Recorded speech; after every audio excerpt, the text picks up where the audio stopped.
Pričali mi kumi stari, proveli su noć na Varadinu.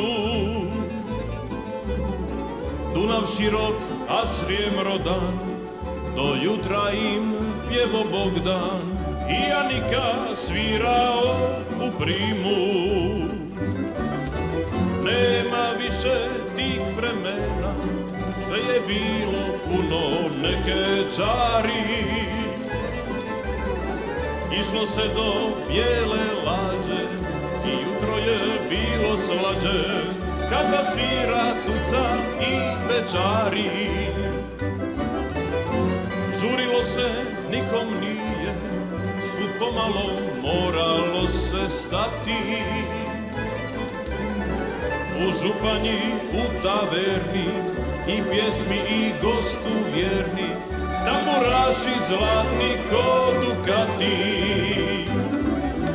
Pjesmo tamburaša, ti si život cijeli, i suzu i radost samo s tobom dijeli.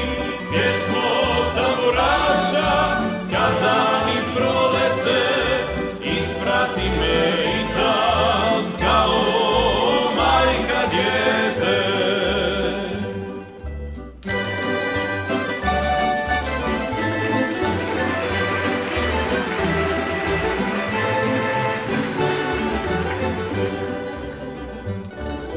Kraj Bosuta, tihe rijeke, salaš malen, nestvaran ko slika. Brzo prođe 100 godina, uz kapljicu dobrog vina i romanse vinkovačkih dika. Pričali mi o Džeriju i pjesmama što donose zore.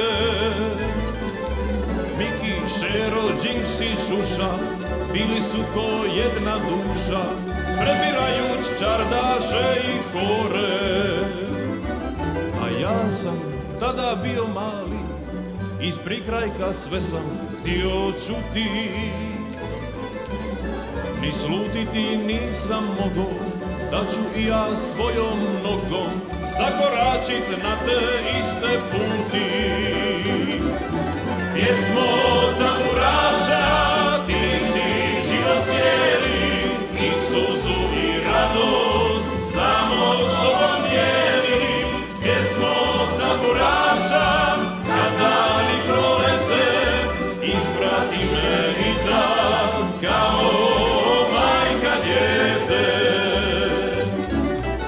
Isprati me i tad kao